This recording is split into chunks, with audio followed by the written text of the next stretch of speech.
17 doctors can't save the Hell's Angel, son, until poor girl spots what they missed.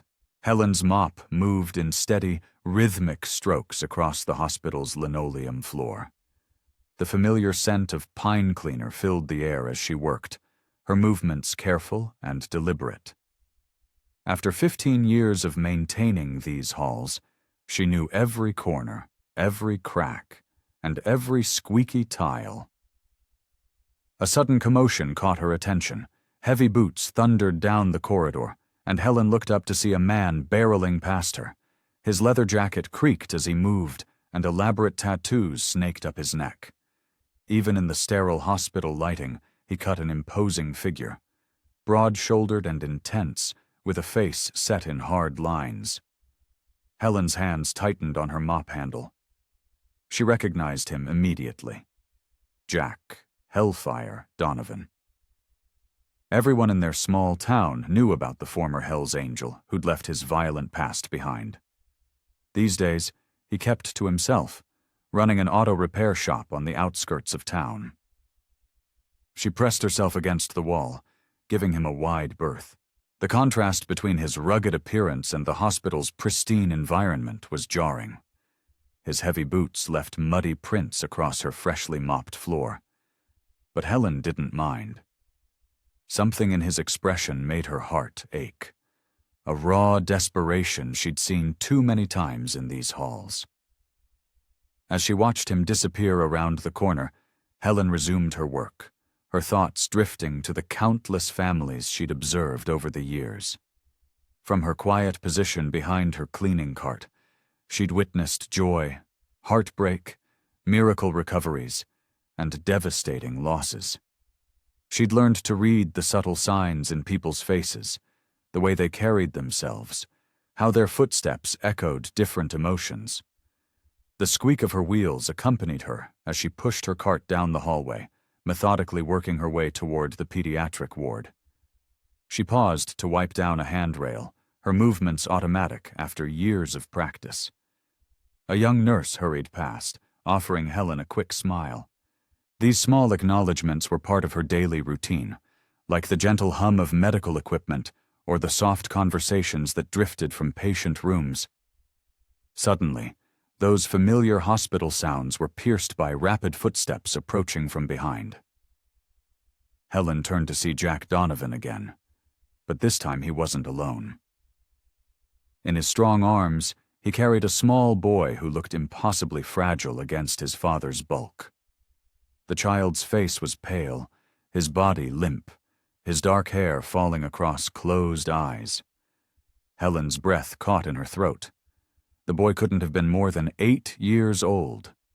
His small hand dangled limply, swaying with his father's urgent stride.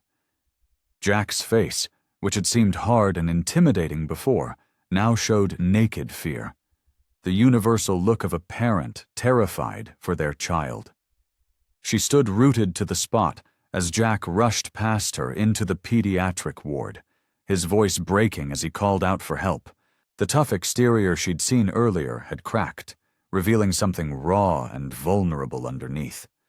The leather-clad arms that once might have thrown punches now cradled his son with heart-wrenching gentleness. Helen watched through the ward's windows as nurses swarmed around them, their efficient movements a choreographed dance she'd witnessed countless times before. She couldn't hear what Jack was saying, but she could see his lips moving rapidly, his hands reluctant to let go of his unconscious son. Her fingers fidgeted with her mop handle as she observed the scene unfolding before her, knowing she was witnessing the beginning of something significant, even if she didn't yet understand what it was. Before you continue listening, please let me know where in the world are you watching from today. Now back to the story. Helen's rubber-soled shoes squeaked against the freshly mopped floor as she followed the echoing sounds of raised voices. The commotion led her to the pediatric wing, where Jack Donovan stood toe-to-toe with Dr. Peterson, his massive frame towering over the physician. "What do you mean you don't know?" Jack's voice was rough, like gravel being crushed. "You're supposed to be the expert here. His fists were clenched at his sides, knuckles white with tension. Dr. Peterson held his clipboard like a shield. "Mr. Donovan, please understand. We've run every standard test we can think of. Your son's condition is—" He paused, choosing his words carefully. "It's complex." Helen pressed herself against the wall, trying to become invisible as she watched the scene unfold. Through the window of Charlie's room, she could see the small boy lying motionless in the hospital bed, surrounded by beeping machines. The sight made her heart squeeze in her chest. "Complex?"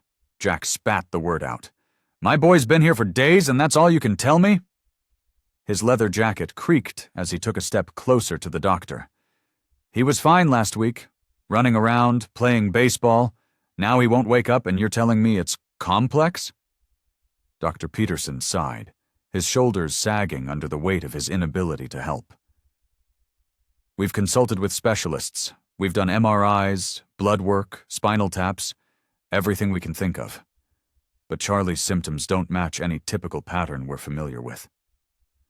Jack ran a hand through his graying hair, his tough exterior cracking just enough to show the frightened father underneath.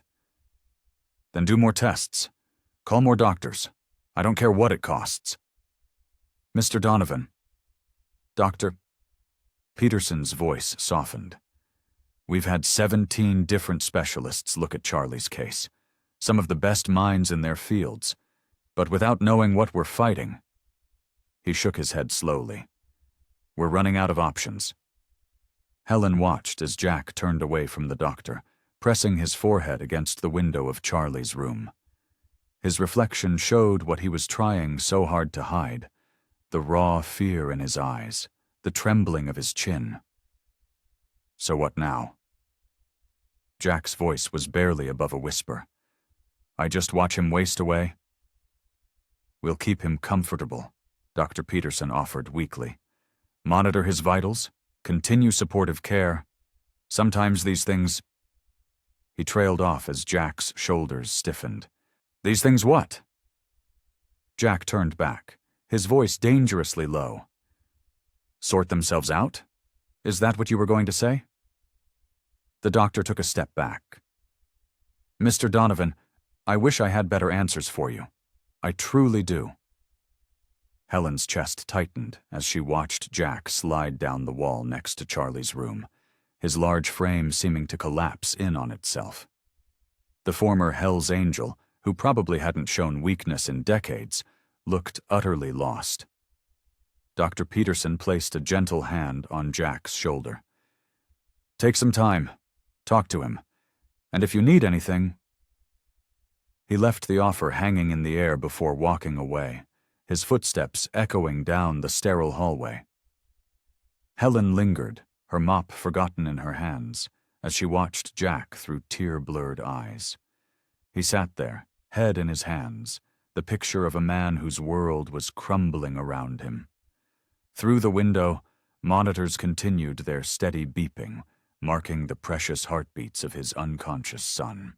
The fluorescent lights hummed overhead as Jack Donovan paced the waiting room like a caged animal.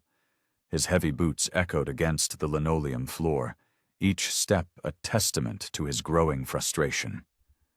Dark circles hung beneath his eyes, and his leather jacket, worn from years on the road, seemed to weigh heavier on his shoulders with each passing hour. Helen quietly guided her mop across the floor, pretending not to notice how Jack checked the clock every few minutes.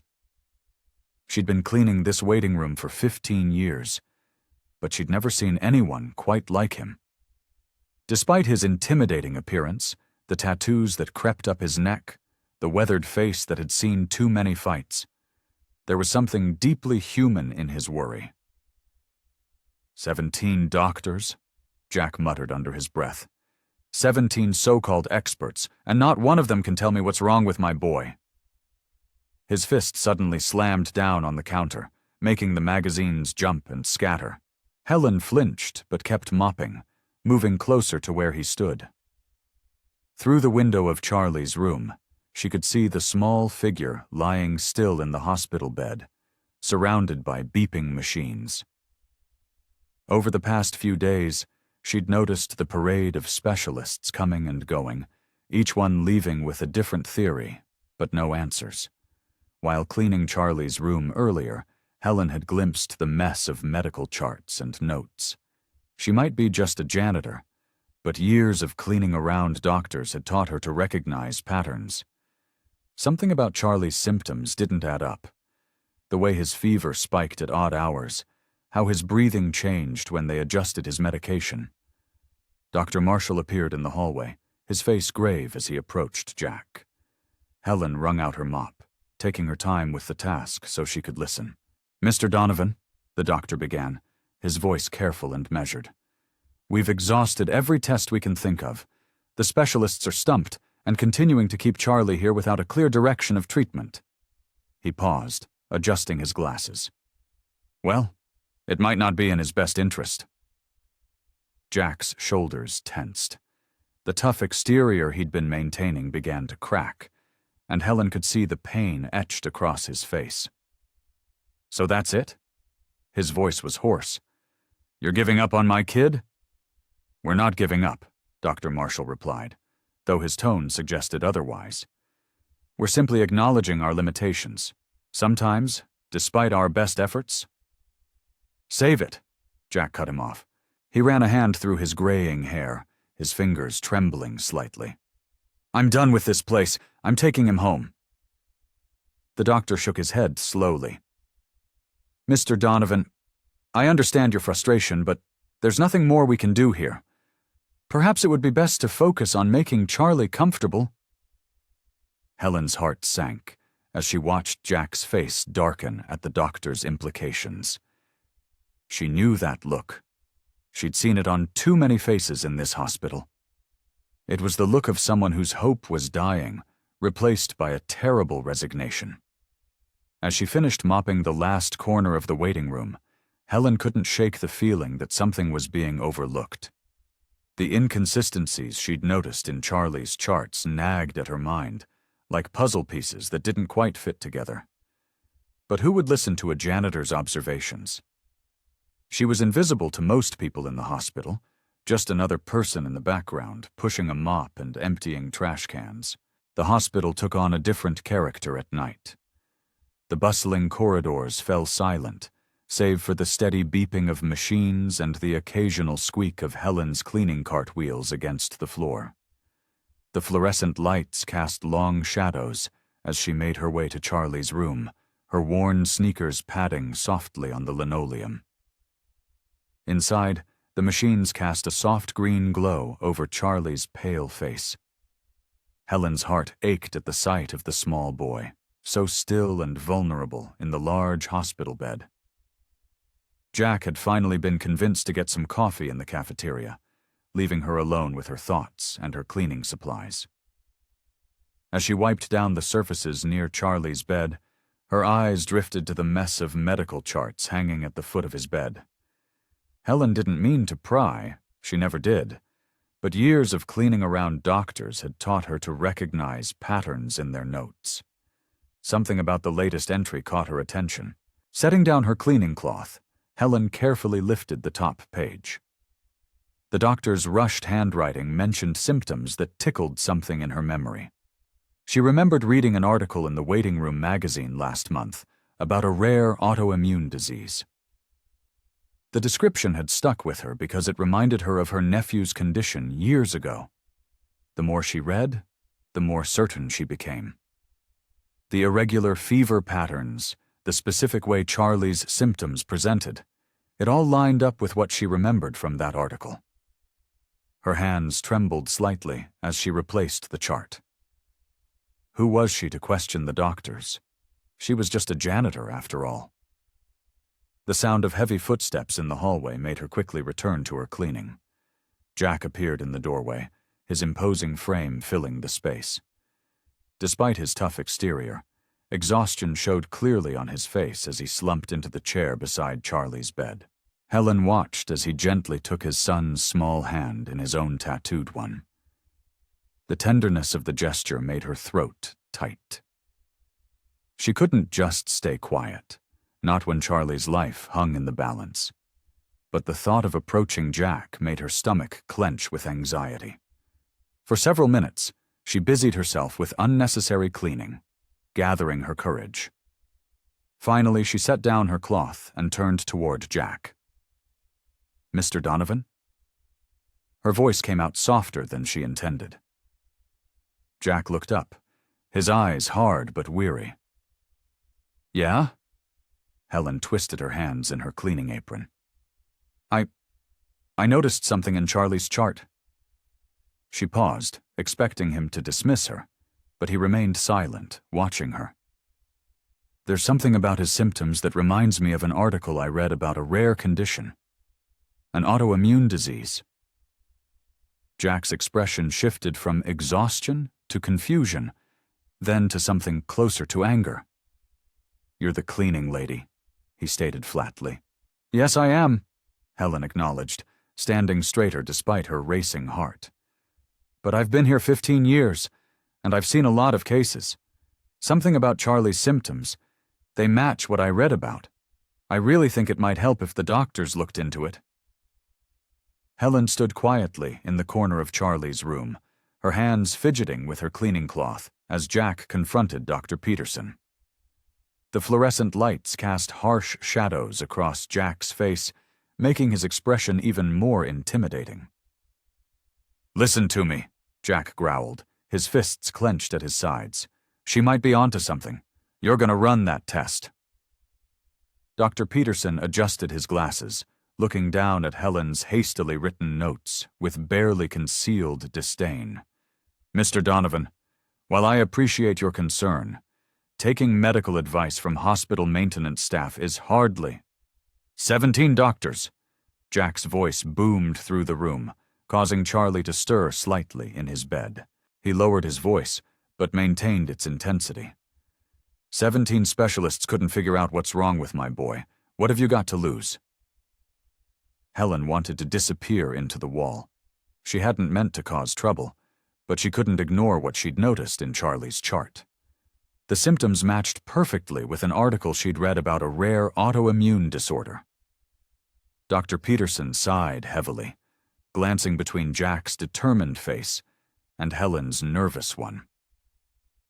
"The test is expensive, Mr. Donovan, and insurance might not—" "I don't care about the money."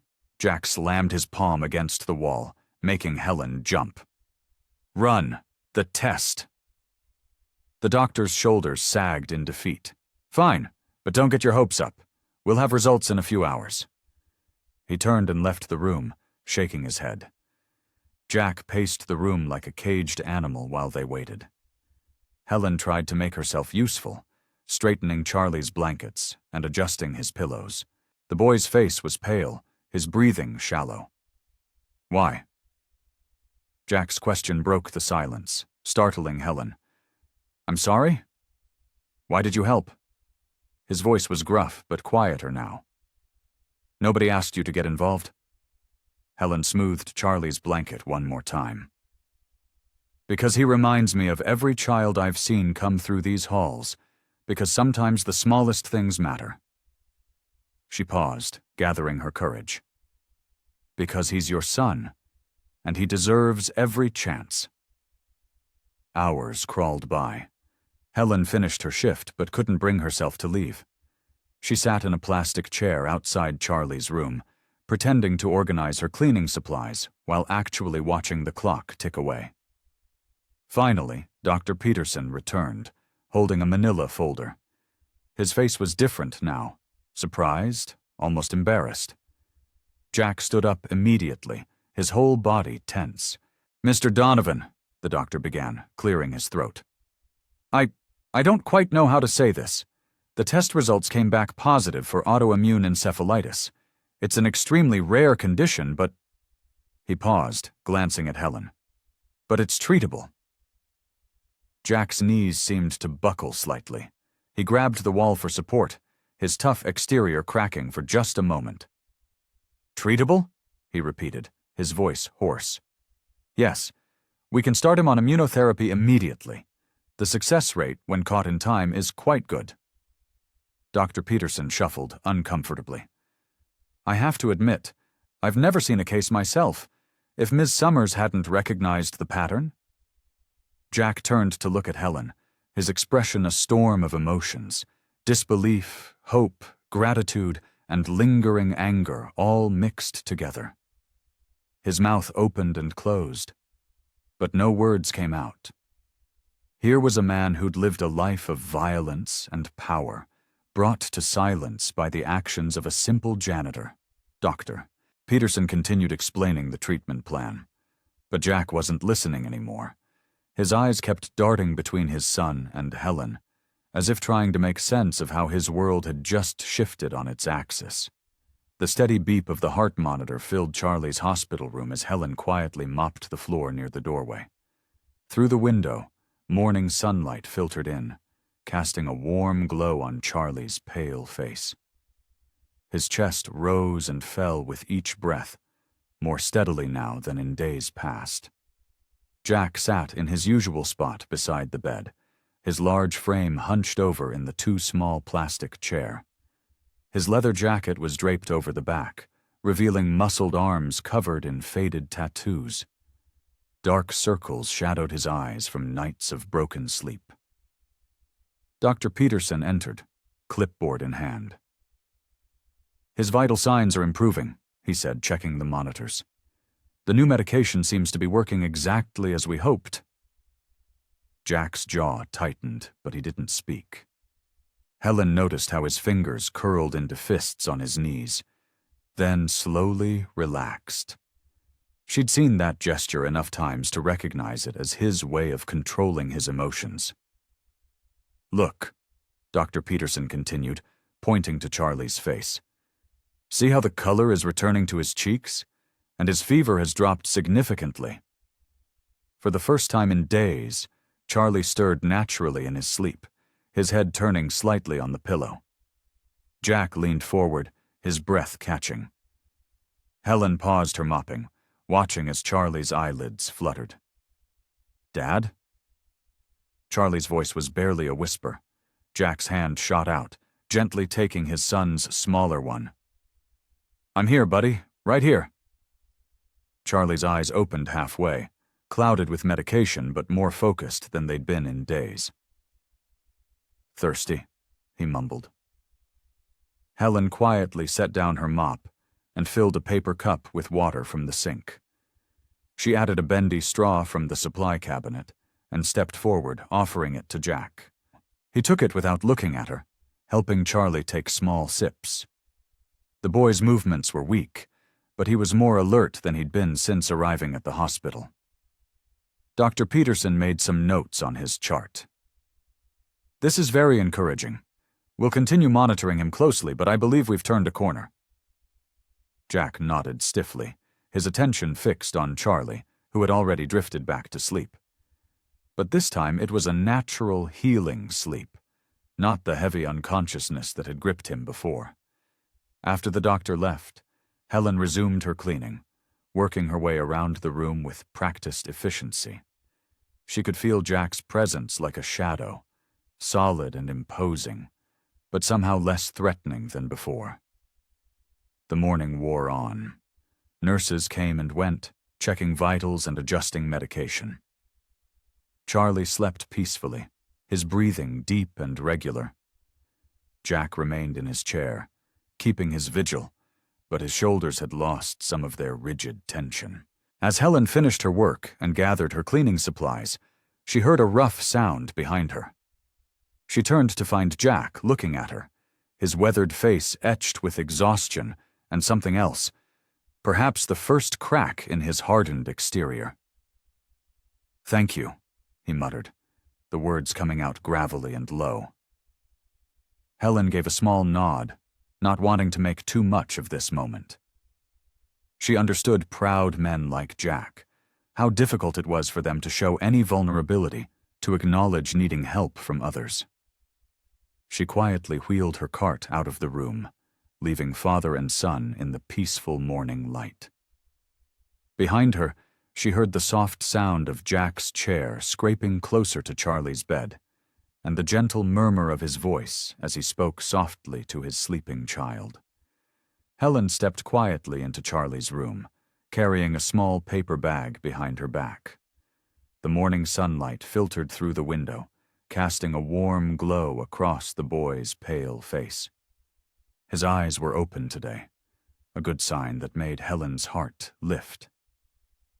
"Good morning, Charlie," she said softly, approaching his bedside. "I brought something for you." Charlie's eyes followed her movements. Though still weak, he managed a small smile. "What is it?" His voice was barely above a whisper. Helen reached into the bag and pulled out a colorful comic book. "Superman," she said, showing him the cover. "I heard from one of the nurses that you like superheroes." Charlie's face brightened slightly. "That's my favorite." He tried to sit up, and Helen quickly adjusted his pillows to make him more comfortable. "Would you like me to read it to you?" Helen asked, settling into the chair beside his bed. When Charlie nodded, she opened the comic book and began reading, making different voices for each character. As she read, Helen noticed Charlie becoming more animated. His eyes widened during the action scenes, and sometimes he'd point at the pictures, asking questions about what was happening. It was the most engaged she'd seen him since his admission to the hospital. From the hallway, Jack watched through the window. His arms were crossed, and his expression was guarded, but his eyes never left the scene before him. Helen pretended not to notice him as she continued reading.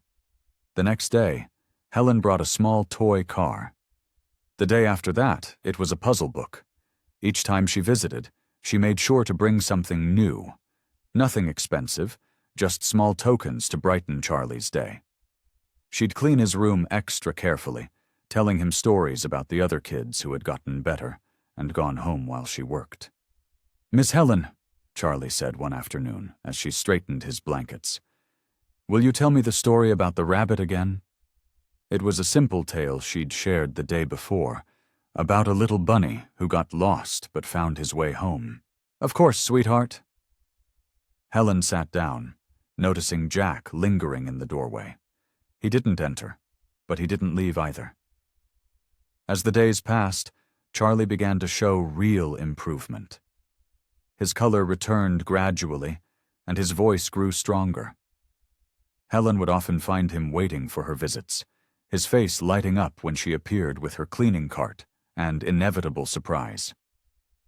One morning, while Helen was reading Charlie a story about pirates, she glanced up to see Jack watching them again. This time, something in his expression had softened. The usual hardness in his eyes had given way to something different.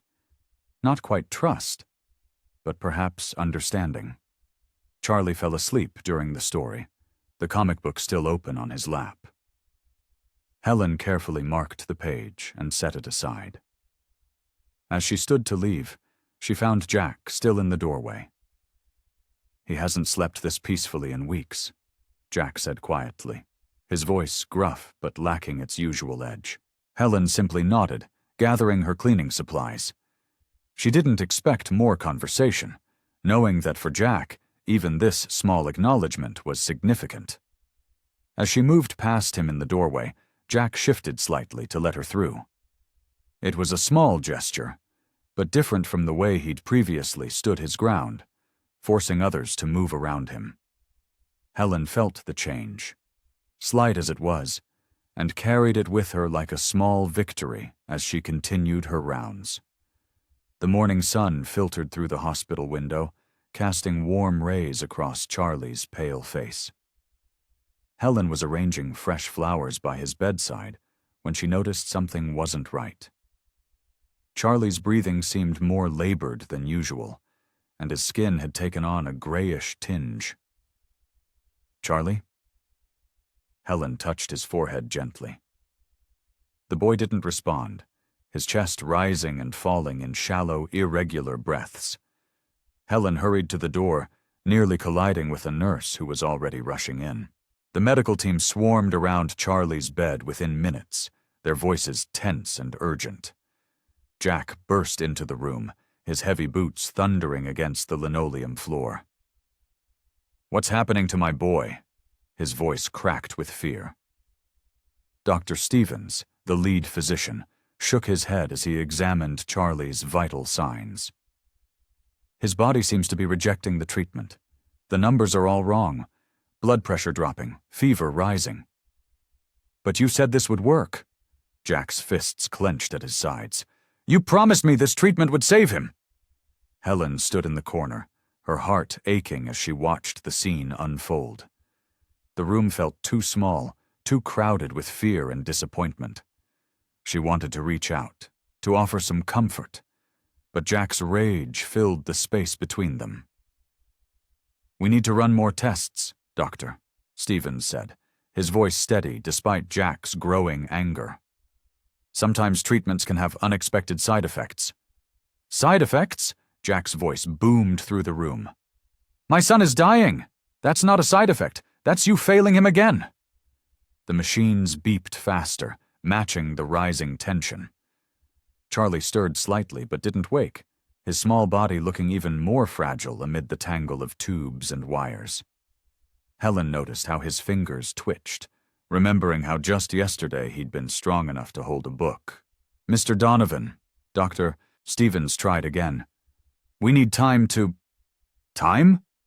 Jack slammed his hand against the wall. You've had time. 17 doctors, endless tests, and now this treatment that's making him worse instead of better. His leather jacket creaked as he moved, the sound harsh in the sterile room. I'm done. I'm taking him home. Please. Helen stepped forward, her voice soft but firm. Jack, let them try. He whirled around, his eyes blazing with a mixture of fear and fury. You! He pointed at her, his finger trembling. You gave us false hope, made me think there was a chance. The words came out like bullets, each one striking Helen's heart. This is worse than before. At least then I knew what to expect. Now... His voice broke. Helen reached out, trying to touch his arm. I only wanted to help. Stay out of it, Jack roared, making everyone in the room flinch. You're just a janitor. What made you think you could fix this? His words echoed off the walls, leaving a silence that felt like shattered glass. He stormed toward the door, his shoulder brushing roughly past Helen. I want discharge papers, he growled at Dr. Stevens. I'm taking my son home where he belongs. The door slammed behind him with such force that the walls seemed to shake. Helen stood frozen, tears welling in her eyes as she looked at Charlie's unconscious form. The boy who had started to trust her, to smile at her stories, was slipping away, and she felt powerless to stop it. Dr. Stevens placed a gentle hand on her shoulder, but Helen barely felt it. All she could think about was the look of betrayal in Jack's eyes, the way hope had turned to ash in his heart. She wanted to follow him, to try one more time to reach him, but his words echoed in her mind. Stay out of it. Helen sat in the hospital's break room, her lunch untouched beside her. Instead of eating, she pored over medical articles on her old smartphone, squinting at the tiny text. Her fingers, worn from years of cleaning, swiped through page after page about autoimmune disorders. You should eat something, Maria, another janitor, called from across the room. Your sandwich is getting stale. Helen barely heard her colleague. Her mind was focused on understanding Charlie's condition. She'd been using every spare moment between her cleaning duties to research, determined to help the young boy who'd captured her heart.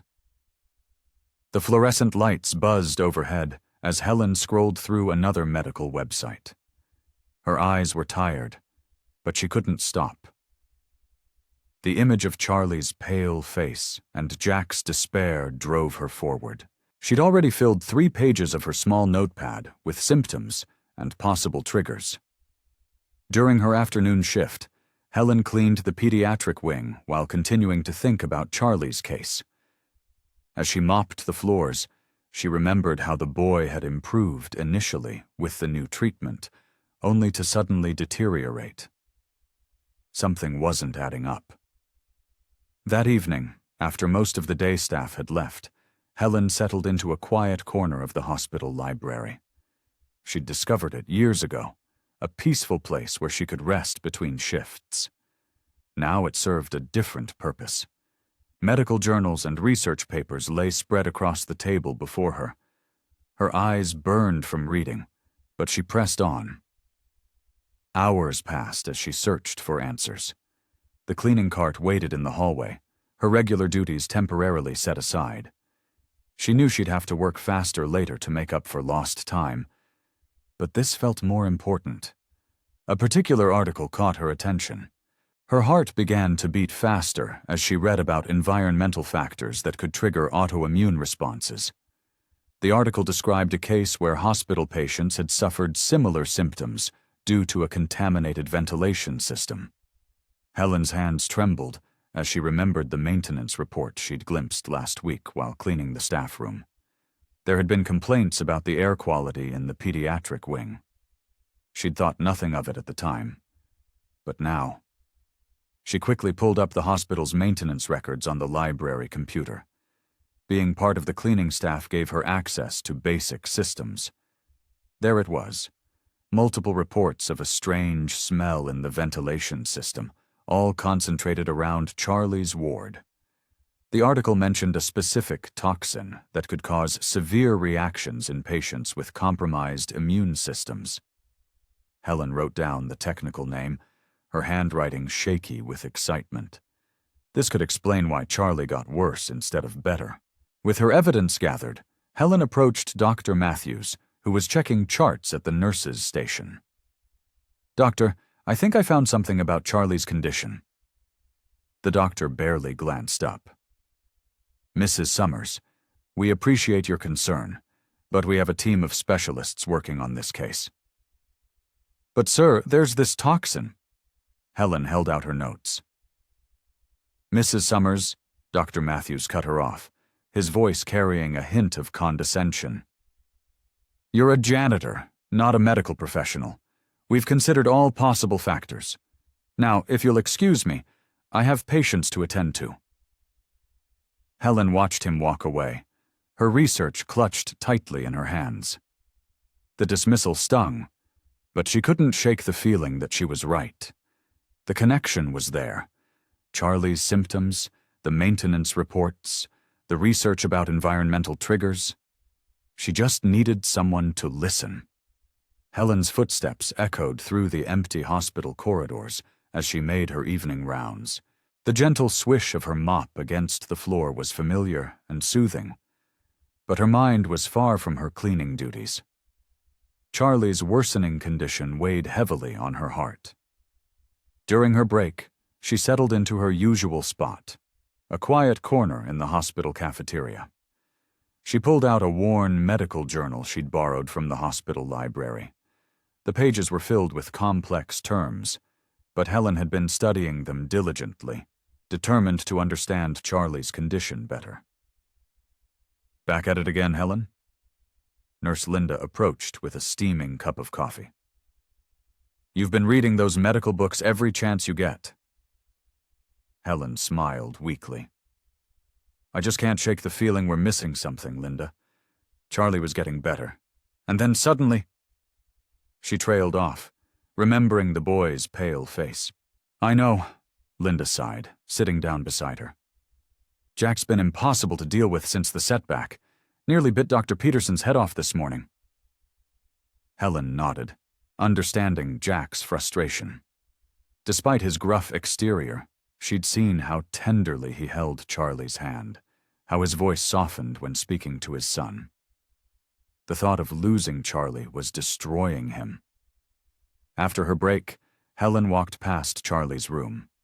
Jack sat in his usual chair, his large frame hunched over, looking out of place among the cheerful pediatric ward decorations. Their eyes met briefly through the window. There was less hostility in his gaze now, replaced by something that looked like desperate hope. That night, instead of heading home, Helen stayed late.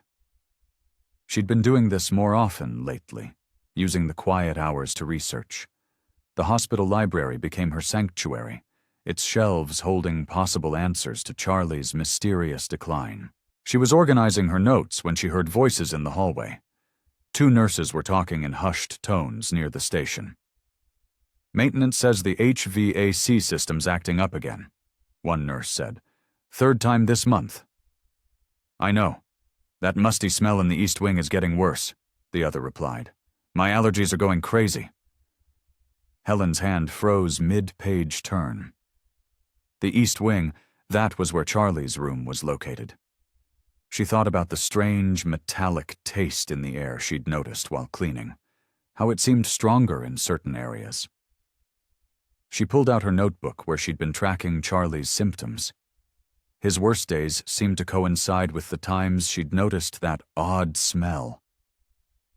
Could there be a connection? The next morning, Helen arrived early.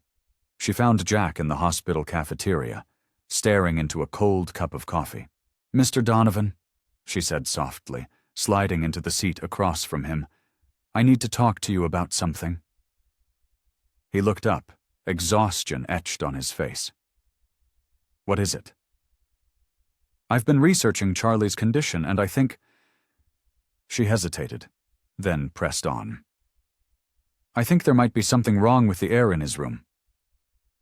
Jack's eyes narrowed. "What do you mean?" Helen explained what she'd overheard about the HVAC system, showing him her notes about Charlie's symptoms. "See here? His worst days match up with when the system's been acting up. It could be affecting his recovery." Jack studied her notes, his expression thoughtful. After a long moment, he stood up. "Come with me," he said gruffly. "We're going to talk to Dr. Peterson about this." As they walked toward the doctor's office, Helen felt a flutter of hope. For the first time since Charlie's setback, she had a lead, and more importantly, she had Jack's support in pursuing it. Helen stood nervously in the hospital administrator's office, her hands clasped tightly together. The results from the air quality tests had just come in, and the room was thick with tension. Dr. Peterson, the chief of medicine, stared at the report with wide eyes. "This can't be right," he muttered, shuffling through the papers. "Run the tests again." "We already did, sir," the technician replied.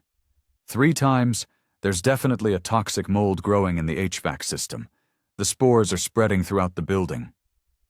Helen's heart raced. She thought about Charlie, lying in his hospital bed, breathing in these dangerous particles day after day. No wonder the treatment wasn't working. His immune system was constantly under attack. Jack burst into the room, his leather jacket creaking as he moved. "What's going on? Someone said there was news about Charlie." "Doctor," Peterson cleared his throat. "Mr. Donovan, it appears Mrs. Summers was right. We found significant contamination in our air system. The mold spores are particularly dangerous for patients with compromised immune systems, like your son." Jack's eyes darted to Helen, who stood quietly in the corner. She could see the mix of emotions crossing his face: surprise, gratitude, and something else she couldn't quite read. The maintenance team worked through the night, cleaning and replacing filters throughout the building. Helen stayed late, watching them work, her mind on the little boy who had captured her heart. She remembered how Charlie would sometimes cough more after the air conditioning kicked on, a detail that had nagged at her until she'd finally pieced it together. By morning, the air in the hospital felt different, cleaner, fresher. Helen made her way to Charlie's room, where she found Jack slumped in his usual chair. He looked up as she entered, his eyes red from lack of sleep. "His oxygen levels are better," Jack said softly. They said he's responding to the treatment now that the air's clean." Helen smiled, relief washing over her. "That's wonderful news." "How did you know?" Jack asked, his voice rough with emotion. "How did you figure it out when all these doctors couldn't?" Helen moved to straighten Charlie's blanket, a habit she'd developed over the past weeks. "I just pay attention," she said simply. It's amazing what you notice when you're invisible to most people. Jack stood up suddenly, his chair scraping against the floor. You're not invisible, he said firmly. Not to us. Not anymore. He ran a hand through his hair, struggling to find the right words. I've spent my whole life not trusting anyone. But you saved my boy. Twice now. Charlie stirred in his bed, his color noticeably better than it had been in days. His breathing was easier, and the monitors showed steady improvement in his vital signs. Jack reached out and took his son's hand, his tough exterior cracking just a little. The doctors say he could wake up any day now, Jack said, his voice thick with hope. And when he does... He turned to Helen, his eyes shining with unshed tears. Well, he's going to want to thank the angel who's been watching over him. Helen felt her own eyes well up at his words. She watched as Jack tenderly adjusted Charlie's pillow.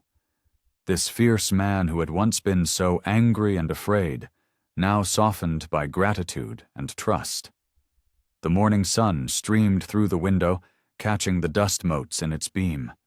But now they could all breathe easier, knowing the air was clean and healing could truly begin. Helen found Jack in the hospital chapel, sitting alone in the dim light.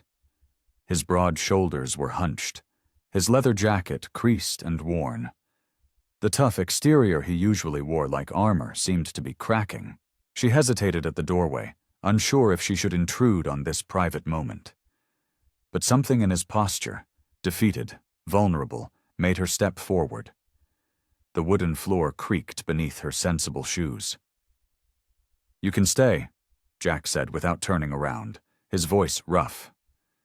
Been meaning to talk to you anyway. Helen quietly took a seat in the pew behind him, giving him space while staying close enough to listen. The chapel's stained glass windows cast colored shadows across the floor, creating a peaceful atmosphere that seemed to encourage confession. I've done terrible things, Jack started, his hands clasped tightly together. Things that would make most people run away screaming. He paused, taking a shaky breath. The Hell's Angels. They were my family for 15 years. The things we did, the people we hurt. Helen remained silent, her presence steady and accepting. A ceiling fan whirred softly overhead, its gentle rhythm filling the quiet moments between Jack's words. When Charlie came along, I knew I had to change. Walked away from everything, the club, the lifestyle, all of it. His voice cracked slightly. But maybe this is punishment for who I used to be. Maybe Charlie's sick because of me, because of my sins coming back to haunt us both.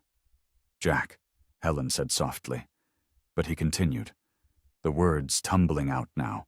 I don't deserve help, especially not from someone like you, someone good and kind.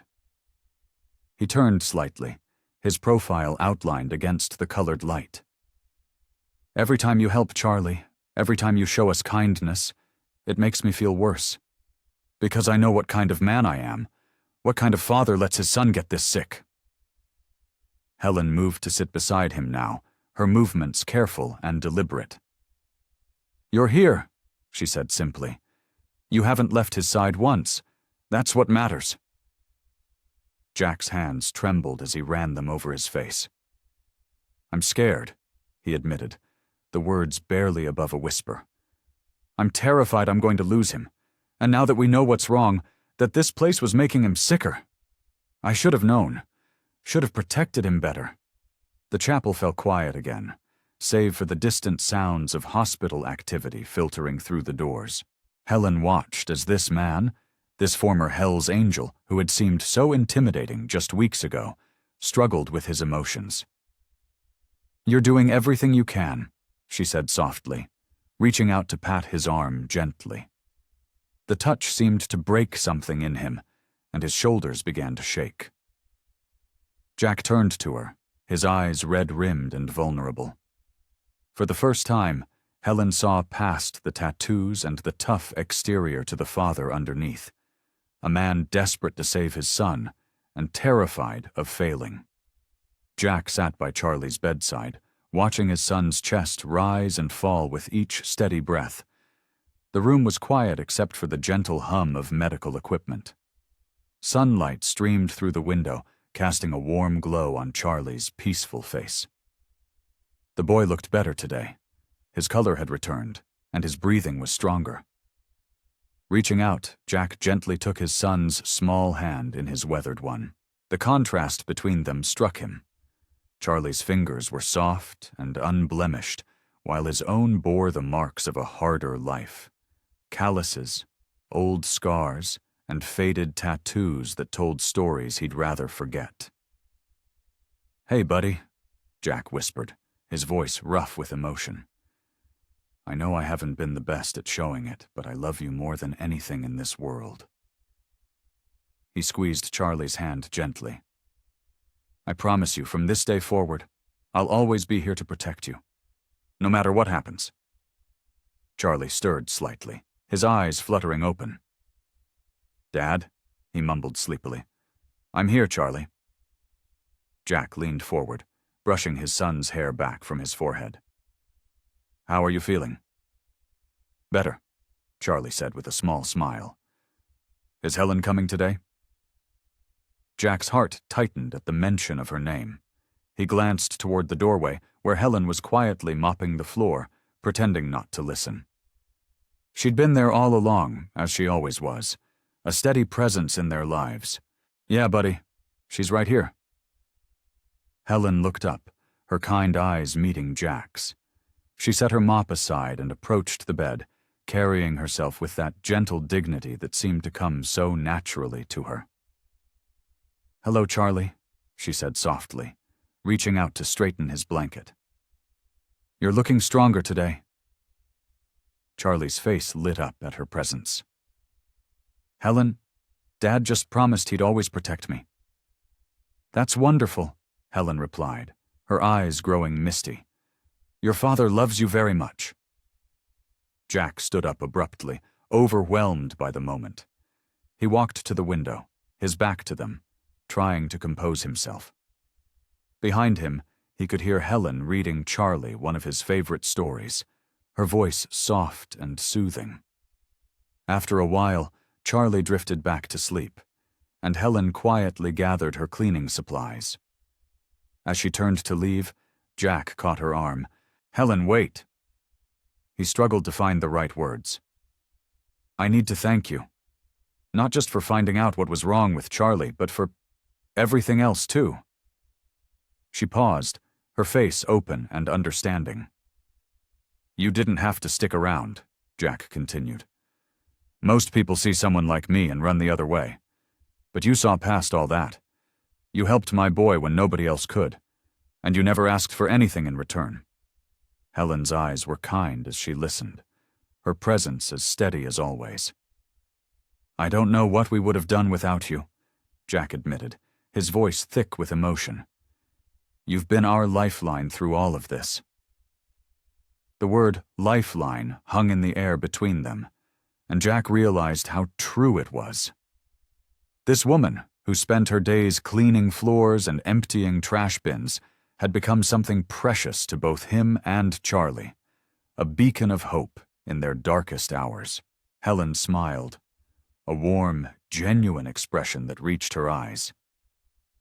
"You're both worth every minute," she said simply, and in those few words, Jack felt the weight of his past begin to lift.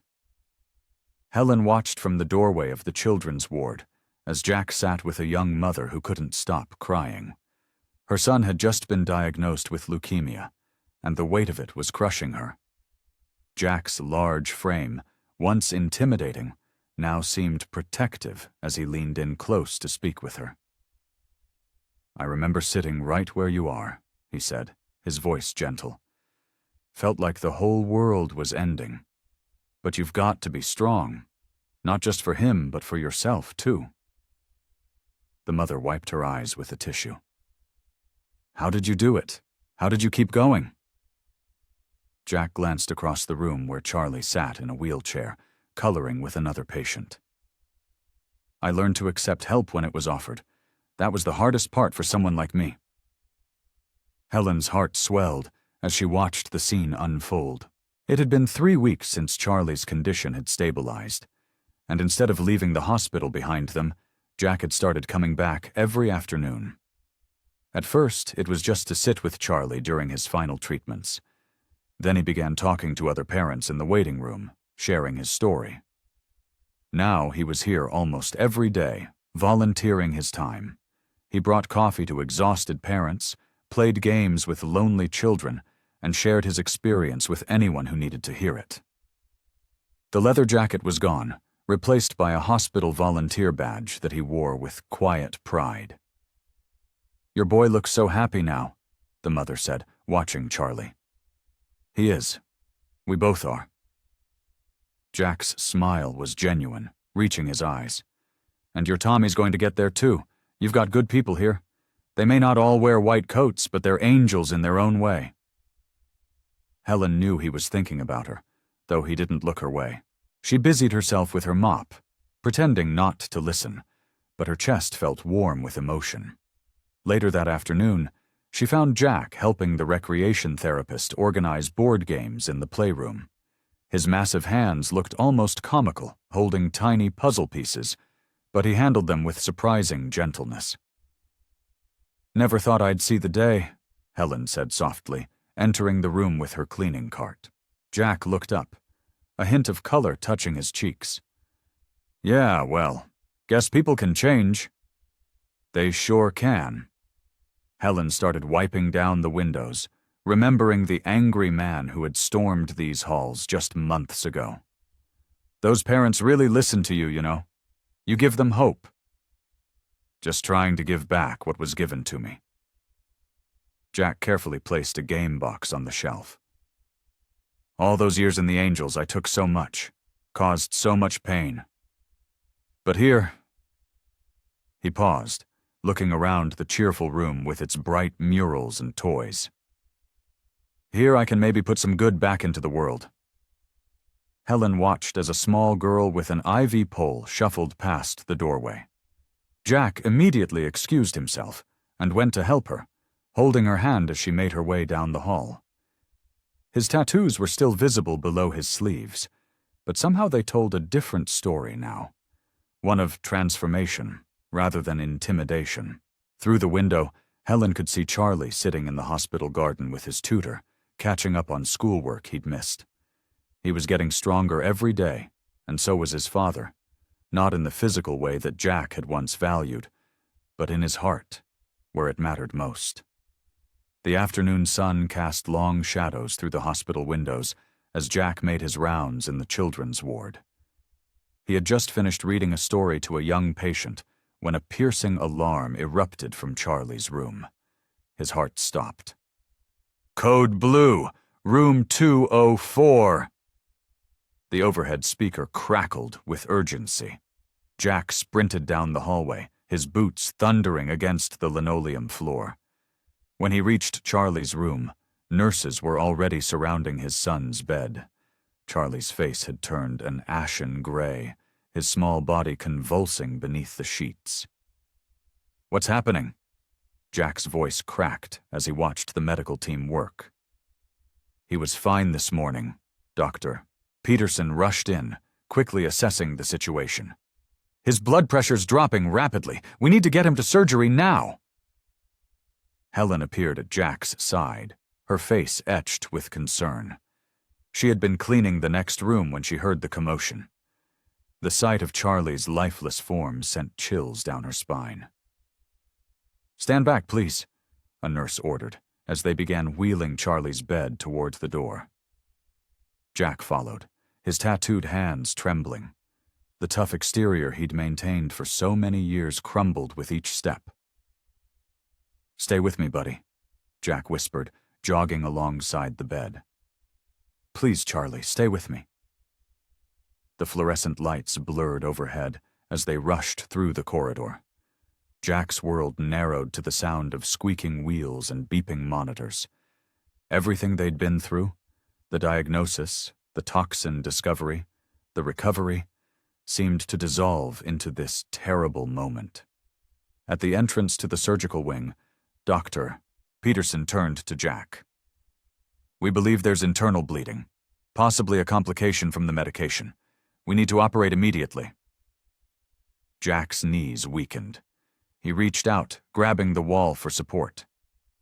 Helen stepped closer, her presence steady and grounding. "This can't be happening," Jack muttered, watching as they prepared to take Charlie through the double doors. "We were so close. He was getting better." The medical team continued their preparations, attaching more monitors and checking vital signs. Charlie looked so small and vulnerable on the gurney, his dark hair a stark contrast against the white hospital sheets. "Daddy?" Charlie's weak voice cut through the chaos. His eyes fluttered open briefly, searching for his father. Jack pushed forward, taking his son's hand. "I'm right here, buddy. The doctors are going to take good care of you." "I'm scared," Charlie whispered. "Me too, son," Jack's voice broke. "But you're the strongest kid I know. You fight, okay? Promise me you'll fight." Charlie managed a tiny nod before his eyes closed again. The surgical team began moving him through the doors, and Jack had to let go of his hand. Helen stepped forward, taking Jack's trembling hand in hers. His fingers closed around hers instinctively, seeking comfort in her touch. The man who once terrorized the streets as a Hell's Angel now stood helpless, watching his son disappear behind the surgical doors. "Please," Jack whispered, his voice raw with emotion. "I can't lose him. Not now." Helen squeezed his hand tighter, her quiet strength flowing into him.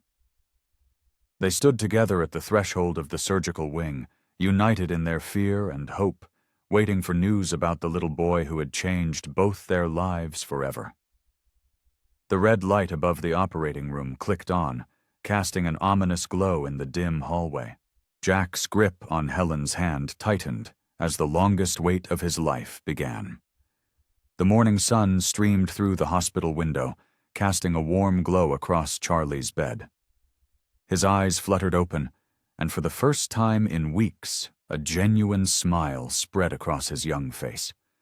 The dark circles under his eyes had faded, and color had returned to his cheeks. "Dad?" Charlie's voice was soft but clear. "I feel better." Jack, who had been dozing in the chair beside the bed, jerked awake. His weathered face broke into a smile that made him look years younger. "Hey, buddy." His voice cracked with emotion as he reached for his son's hand. Helen stood in the doorway, her cleaning cart forgotten in the hallway. She watched as Jack pulled Charlie into a gentle hug, careful of the IV lines still attached to his arm.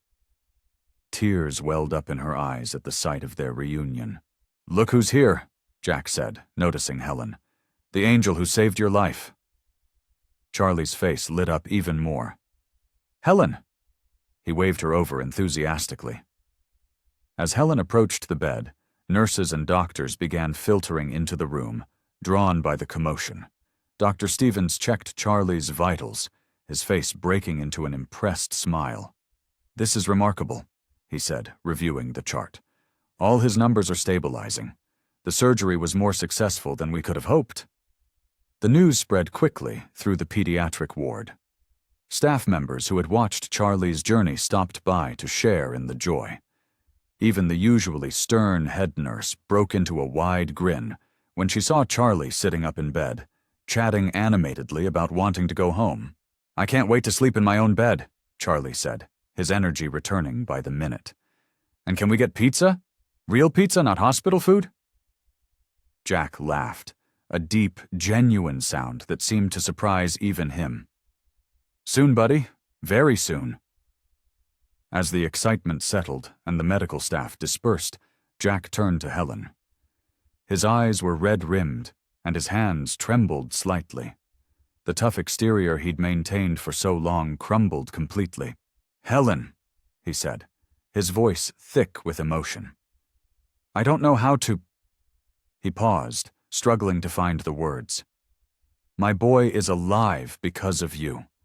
Not just because you spotted what was wrong, but because you never gave up. You stayed when I pushed you away. You fought for him when I was losing hope." Helen shook her head modestly. "Anyone would have—" "No," Jack interrupted firmly. "Not anyone. You saw what 17 doctors missed. You noticed the air problem when everyone else ignored it. You—" His voice broke. "You saved my son's life. I owe you everything." Charlie reached out and took Helen's hand. "Thank you for making me better," he said simply, with the pure sincerity that only children can manage. Helen squeezed his hand gently, her heart full. The morning light caught the tears on Jack's cheeks as he watched them, no longer trying to hide his emotions. The former Hell's Angel who had stormed into the hospital weeks ago was transformed, softened by gratitude and relief. The celebration continued throughout the day. Staff members brought balloons and small gifts. The cafeteria sent up a special dessert for Charlie. But the most precious gift was the sight of father and son together, whole and healing, with Helen nearby, quietly sharing in their joy. Helen sat at her kitchen table, helping Charlie with his math homework. The afternoon sun streamed through her small apartment window, casting a warm glow on the scattered textbooks and papers. Charlie's tongue poked out slightly as he concentrated on the problem before him. "I think I got it," Charlie exclaimed, pushing his notebook toward Helen. His recovery had been remarkable. The pale, fragile boy from the hospital was now full of energy and life. Helen adjusted her reading glasses and smiled at his work. "That's exactly right, Charlie. You're getting better at fractions every day." The front door opened, and Jack walked in, carrying bags of groceries. He'd started making himself at home at Helen's place, something that would have seemed impossible just a few months ago. "How's the math going, buddy?" "Helen says I'm getting better." Charlie beamed, his face lighting up at his father's arrival. Jack set the bags on the counter and began unpacking them. Helen noticed how different he looked now. The tension had eased from his shoulders, and his eyes had softened. The leather jacket was still there, but it seemed more like a comfortable old friend than armor. "I picked up stuff for dinner," Jack said, pulling out vegetables and pasta. "Thought I could cook tonight." Helen raised her eyebrows in surprise. "You cook?" "Hey, I've got hidden talents," Jack chuckled, the sound warm and genuine. "Besides, you've been feeding us for weeks. It's my turn." While Jack prepared dinner, Helen helped Charlie finish his homework. The boy had missed a lot of school during his illness, but he was catching up quickly. His determination reminded her so much of his father's. "Remember when you first came to the hospital?" Charlie asked suddenly, looking up at Helen. "Dad was so grumpy back then." Jack paused his chopping. "I wasn't grumpy. I was—" He searched for the right word. "Terrified," Helen finished softly. Their eyes met across the room, and Jack nodded. "Yeah, I was. But someone pretty special showed me it was okay to trust people again." He turned back to the stove, but Helen could see the slight redness in his ears. As they sat down to eat, Jack cleared his throat. "Listen, Helen, I was thinking, would you let me take you out to dinner tomorrow night, as a proper thank you for everything?" Helen felt her cheeks warm. "Oh, you don't have to—" "I want to," Jack interrupted. "You've done so much for us, not just saving Charlie's life, but—" He gestured around the cozy kitchen, where homework and cooking utensils mingled together like they belonged. "All of this, making us feel like family." Charlie looked between them with a knowing smile. "Can I come too?" "Not this time, buddy," Jack ruffled his son's hair. "Mrs. Martinez next door already agreed to watch you." Helen found herself nodding. "Well then, yes, I'd like that very much." They continued eating, the conversation flowing easily between them. Helen watched as Jack helped Charlie cut his chicken, noticed how naturally they all fit together in her small kitchen. The former Hell's Angel who'd stormed into her hospital was gone, replaced by a man who could laugh freely and love openly.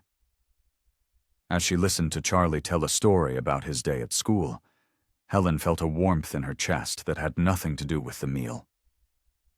Sometimes the best families weren't the ones you were born into, but the ones you found along the way. The hospital's main conference room buzzed with activity. Colorful banners hung from the walls, and tables dotted with information packets lined the perimeter. Helen adjusted a vase of flowers, making sure everything looked perfect for the fundraiser. "You think anyone's going to show up?" Jack asked, his voice betraying a hint of nervousness as he carried a stack of chairs across the room. Though he still wore his leather jacket, the hard edges that once defined him had softened. Helen smiled warmly. "Of course they will. Charlie's story touched so many people." As if on cue, Charlie darted between the tables, his energy restored and his eyes bright. "Dad, look, the doctors made these cool posters about my condition." He pointed to a display board covered with medical information and photos. "Careful there, buddy," Jack called out, but his voice carried more affection than warning. He watched his son with wonder, still amazed at how far they'd come. Dr. Thompson, who had treated Charlie, approached with a stack of pamphlets. "Everything's ready for the presentation. Jack, are you sure you're comfortable speaking?" Jack tugged at his collar, clearly uncomfortable. "Helen helped me practice. I figure if my story can help other families, it's worth feeling nervous." Helen pushed away his concern with a gentle wave. "You'll do fine. Just speak from the heart, like we practiced." People began filtering into the room, nurses, doctors, patients, and families from the community. Many nodded in recognition at Jack, no longer seeing him as the intimidating former gang member, but as the devoted father who had become a familiar face in the hospital's halls. Charlie took his place at the welcome table, proudly handing out name tags alongside Helen. "Welcome to our fundraiser," he chirped to each guest, his enthusiasm infectious. Jack watched them work together, marveling at how natural it felt. Helen had become such an important part of their lives, her quiet strength a constant source of support. She caught his eye and gave him an encouraging nod. The room filled quickly. Jack recognized some faces from his time in the children's ward, parents he'd comforted during their own difficult moments, kids who'd played with Charlie during his recovery. Others were strangers, drawn by the newspaper articles about the mysterious illness and the janitor who had helped solve it. Dr. Thompson stepped up to the podium. "Thank you all for coming today. We're here to raise awareness about a rare condition that nearly took a young boy's life. But more than that, we're here to celebrate the power of community, persistence, and hope." Jack stood near the back, listening as the doctor explained the medical aspects of Charlie's case. His hands were shaking slightly, knowing his turn to speak was coming up. Helen appeared beside him, placing a steady hand on his arm. "Remember why you're doing this?" she whispered. Jack nodded, drawing strength from her presence. He looked around the room, at his healthy son, at the supportive faces in the crowd, at the woman who had changed their lives through her kindness and determination. This moment wasn't about his past or his fears. It was about giving back, about helping others find the same hope that had saved his family. "You're up," Helen said softly, as Dr. Thompson introduced him. Jack squared his shoulders and walked to the podium, no longer the angry man who had stormed into the hospital months ago. He was someone new now, someone better, and he had a story to share. The rumble of motorcycles echoed through the hospital parking lot. Jack stood at the window of Charlie's room, his shoulders tensing as he recognized the familiar sound. 3 Harley-Davidsons pulled up, their chrome gleaming in the afternoon sun. The riders wore leather vests adorned with patches, the unmistakable colors of the Hell's Angels. You okay, Dad? Charlie asked from his bed, looking up from the comic book Helen had brought him earlier. Yeah, buddy, just some old friends. Jack's jaw clenched. He hadn't seen his former brothers since leaving the club 2 years ago. Helen, who was arranging fresh flowers by Charlie's bedside, placed a gentle hand on Jack's arm. Do you want me to ask security to send them away? Jack shook his head.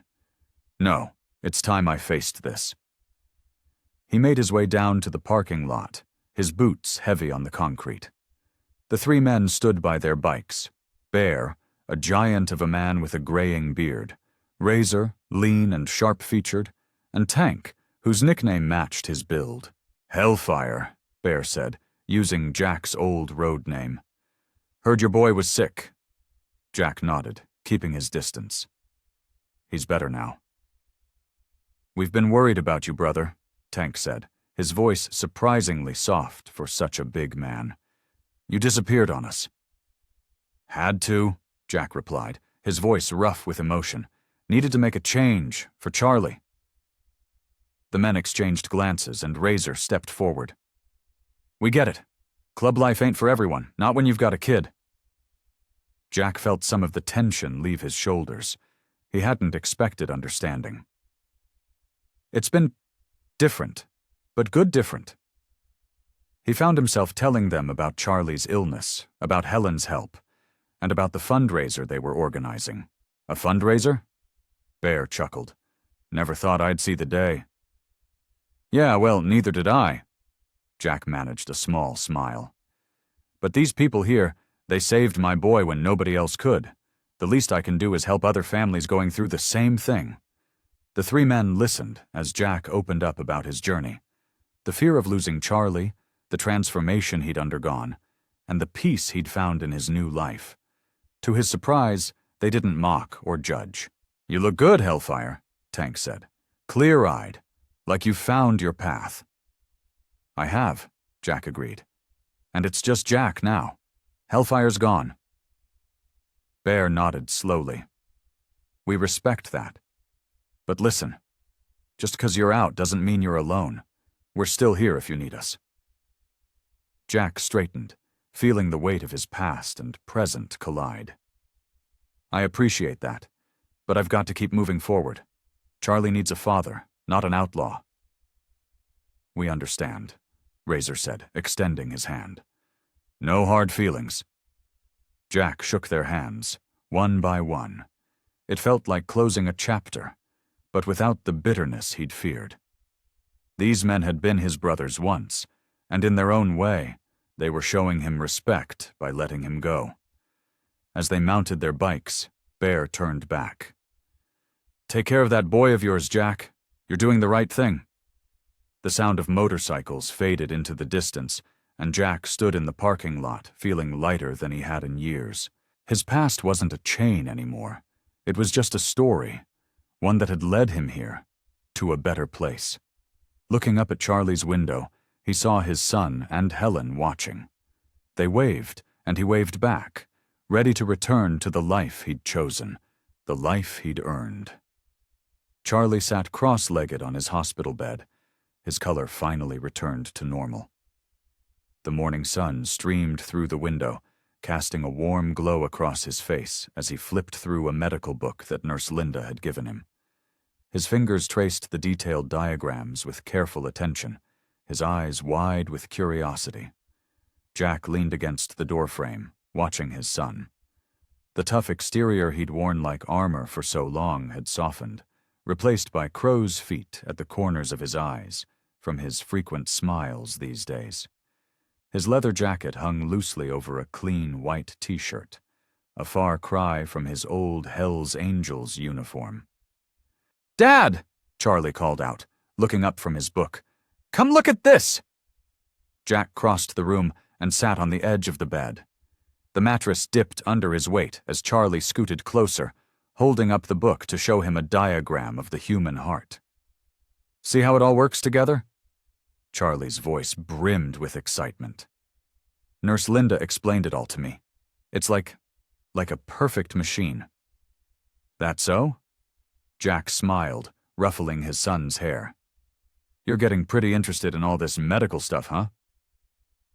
Charlie nodded enthusiastically, closing the book and hugging it to his chest. His expression grew serious, the way it did when he was gathering courage to say something important. Jack recognized that look. It was the same one he'd worn when he'd first told Helen about his suspicions regarding the hospital's air system. "Dad?" Charlie's voice was quiet but determined. I think I want to be a doctor when I grow up." Jack's eyebrows rose slightly, but he kept his expression open and encouraging. Charlie rushed on, the words tumbling out faster now. "I want to help people like Dr. Thompson helped me, and Nurse Linda, and Helen too. Even though she's not a doctor, she helped save my life." His eyes shone with purpose. "Maybe I could find cures for other kids who are sick. Maybe I could make it so no other dad has to be as scared as you were." Jack's throat tightened at his son's words. He remembered those dark days of helplessness, the crushing fear that he'd lose Charlie. But here was his boy now, turning that experience into something positive, something hopeful. That's a big dream, buddy," Jack said, his voice rough with emotion. Charlie's face fell slightly, perhaps misinterpreting his father's tone. "I know it's hard and expensive, and I'll have to study a lot." Jack reached out and pulled his son into a tight hug, the medical book squashed between them. "Hey, look at me," he said, pulling back to meet Charlie's eyes. "If that's what you want to do, we'll make it happen. You're smart enough, and you're stronger than anyone I know." "Really?" Charlie's face lit up. "You think I could do it? Kid, after everything you've been through?" Jack gestured around the hospital room that had become so familiar to them both. "You can do anything you set your mind to, and I promise you this, I'll do everything I can to help you get there." Charlie launched himself at his father, wrapping his arms around Jack's neck. "Thank you, Dad," he whispered. Jack held his son close, marveling at how this small boy had changed his life so completely. From his days as a Hell's Angel to now, supporting his son's dreams of becoming a doctor, life had taken him down an unexpected path. But for the first time, he knew without a doubt that it was the right one. The snow fell softly outside the hospital windows, coating the parking lot in a gentle blanket of white. Inside the children's ward break room, warmth and laughter filled the air.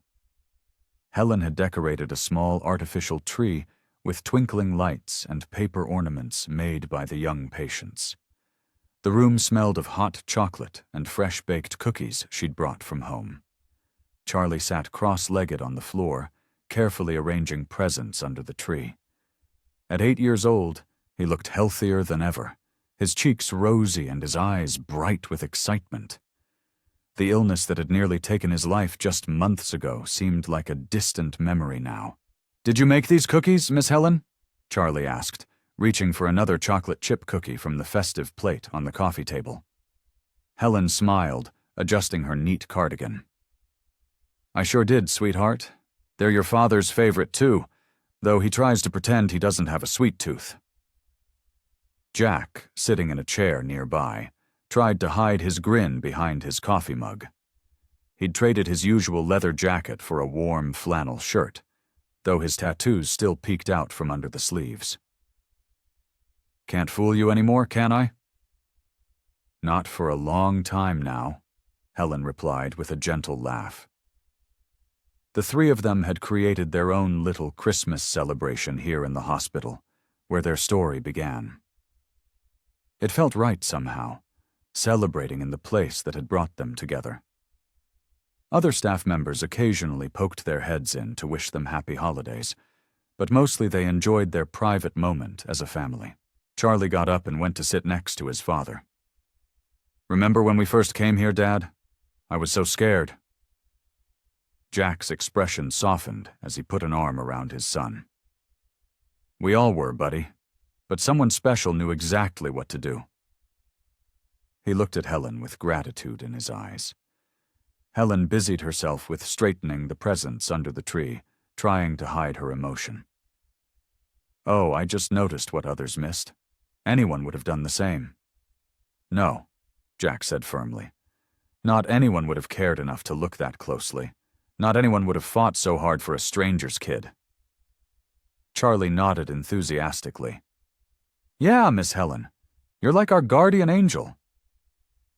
Jack reached behind his chair and pulled out a wrapped package he'd been hiding. "Speaking of which, I've got something for you, Helen. Been waiting for the right moment." Helen took the package with trembling hands. As she unwrapped it, her eyes widened. Inside was Jack's prized leather jacket, the one he'd worn when he first stormed into the hospital with Charlie in his arms. It was worn and weathered, but well cared for, with the name Hellfire still visible on the back. "Jack, I can't—" Helen started to protest. "You saved my son's life," Jack said simply, his voice thick with emotion. "This jacket, it's part of who I was, but you helped me become who I am now. You gave Charlie a second chance, and you gave me one too." Charlie hugged Helen tightly. "Now you're officially part of our family." Helen held the jacket close, tears sparkling in her eyes. The leather was soft under her fingers, carrying years of stories and memories. Like Jack himself, it represented both the past and the present, a symbol of how far they'd all come together. The snow continued to fall outside, but inside, the warmth of their newfound family filled every corner of the room. Sometimes, Helen realized, the greatest gifts came wrapped not in paper and ribbons, but in second chances and open hearts. The morning sun filtered through the windows of the youth center as Jack Donovan straightened his collar. The plain white walls and worn furniture weren't much, but to the kids who came here, it was a safe haven. He settled into the chair behind his desk, running his fingers over the nameplate that read, "Youth Counselor." Charlie had dropped him off that morning, beaming with pride. "You're gonna do great, Dad," he'd said, giving Jack a quick hug before heading to school. The memory brought a smile to Jack's weathered face. A knock on his office door pulled him from his thoughts. "Come in," he called out, his voice gentler than it had been in his Hell's Angels days. A teenager shuffled in, head down, hands stuffed in the pockets of a leather jacket that reminded Jack of his own youth. The kid's name was Marcus, and he'd been caught stealing cars. The judge had given him one last chance, counseling instead of juvenile detention. "Take a seat," Jack said, gesturing to the chair across from him. Marcus slumped into it, trying to look tough, but failing to hide the fear in his eyes. "You know why you're here?" Jack asked, leaning forward. "Because the system's broken," Marcus muttered, not meeting Jack's gaze. Jack chuckled, the sound deep and knowing. "That's what I used to think too." He rolled up his sleeve, revealing the faded tattoos that marked his past. Marcus's eyes widened slightly. "You were a Hell's Angel?" The boy's tough facade cracked with curiosity. "For 15 years, Jack nodded. "Thought I was untouchable. Thought the world owed me something." He paused, letting that sink in. "Want to know what changed?" Marcus shrugged, but his body language told Jack he was listening. "My son, Charlie, getting sick. Nearly losing him." Jack's voice softened. "And a janitor named Helen who saw past what everyone else saw and helped save his life. Made me realize that sometimes the people we least expect can change our whole world." The teenager shifted in his seat. "What's that got to do with me?" "Everything." Jack pulled out a folder. "Your file says you're good with cars, really good. That talent could land you in prison." He paused, meeting Marcus's eyes. "Or it could get you an apprenticeship at Mike's auto shop downtown. Your choice." Marcus sat up straighter. "For real?" "Mike's an old friend. He believes in second chances. So do I. Jack leaned back in his chair. But you've got to want it, got to be willing to work for it. The boy was quiet for a long moment, processing. Jack could see the internal struggle, the same one he'd faced years ago. The choice between the easy path and the right one. Finally, Marcus looked up. I want to try. Jack watched as something changed in the boy's eyes, a small spark of hope replacing the darkness. It reminded him of his own journey, of the day he'd decided to leave his old life behind. That's all anyone can ask, Jack said, reaching for the paperwork that would start Marcus's apprenticeship. As he watched the teenager fill out the forms, his hands trembling slightly with nervous excitement, Jack felt a familiar warmth in his chest. The same feeling he got when Charlie smiled at him, or when Helen brought over her famous pot roast for Sunday dinner. This was what redemption felt like. Not just finding it for yourself, but helping others find their way too. He smiled, knowing that somewhere along the way, he'd found exactly where he was meant to be. Helen sat at her small kitchen table, carefully opening the pale blue envelope that had arrived in the morning mail. The return address was from St. Mary's Hospital in Boston, and her hands trembled slightly as she unfolded the letter inside. Dear Helen, the letter began in neat handwriting. You probably don't remember me, but 10 years ago, I was a scared little girl in room 304. My name is Sarah Mitchell, and you used to bring me orange Jell-O every afternoon, even though it wasn't part of your job. Helen's eyes welled up with tears as memories flooded back. She remembered Sarah, a tiny thing with braided pigtails who had been terrified of needles. I wanted you to know that I graduated from nursing school last month, the letter continued.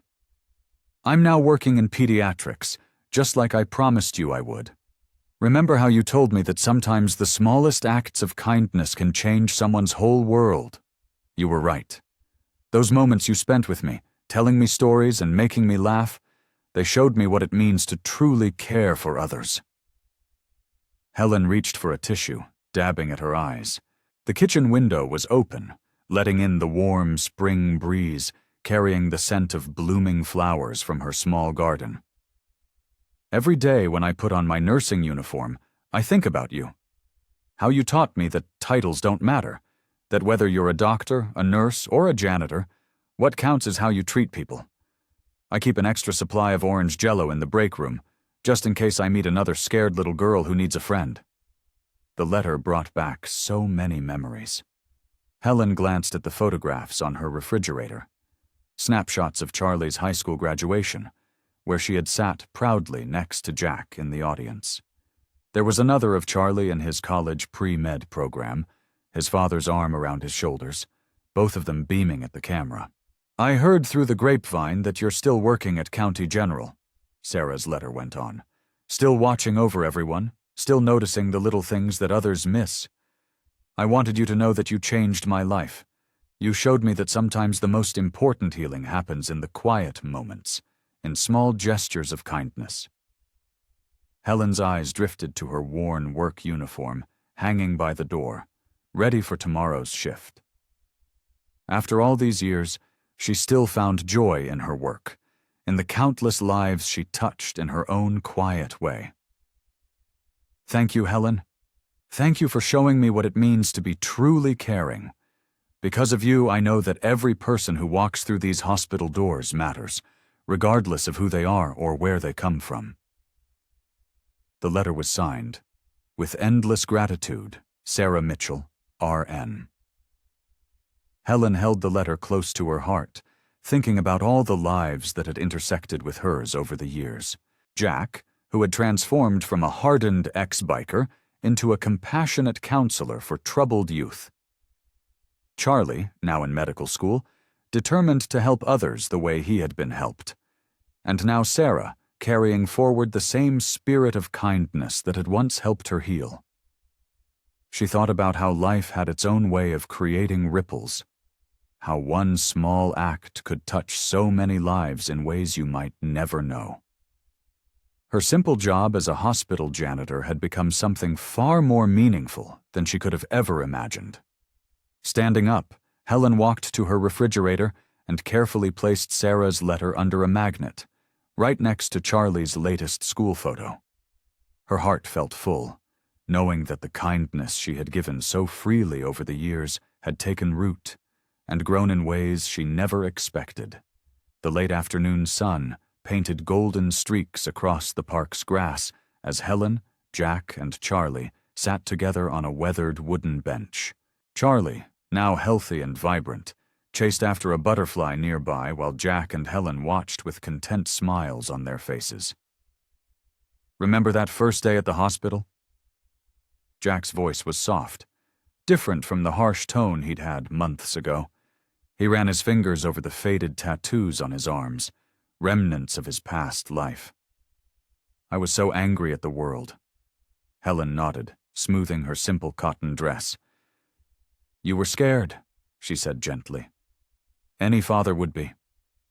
Charlie's laughter rang out as he ran back to them, his cheeks flushed with excitement. "Did you see how fast I can run now?" he asked, beaming with pride. "I couldn't even walk before." Jack pulled his son close, ruffling his hair. "You're stronger than ever, buddy." His eyes met Helen's, filled with gratitude. "We both are." A cool breeze rustled through the trees, carrying the sweet scent of nearby flowering bushes. Helen watched as a group of children played on the swings, their joyful shouts filling the air. "Sometimes the smallest things make the biggest difference," she mused. "Like noticing that detail in your chart, Charlie." "Or having someone believe in you when no one else does," Jack added, his voice thick with emotion. He reached over and squeezed Helen's hand. "You saw past everything. My attitude, my past, all of it." Charlie climbed onto the bench between them, swinging his legs. "Dad's not scary anymore," he declared with a child's honesty, making both adults laugh. "I wasn't always the person I am now," Jack explained to his son, "but sometimes life sends us angels disguised as hospital janitors." He smiled at Helen, who blushed at the compliment. "And sometimes," Helen added, "life sends us tough bikers with golden hearts." The sun began its descent toward the horizon, casting long shadows across the park. Charlie stood up, pointing at an ice cream vendor in the distance. "Can we get ice cream, please?" "Of course," Jack said, standing up and stretching. "Helen?" She nodded, rising from the bench. As they walked together, Helen thought about how far they'd all come.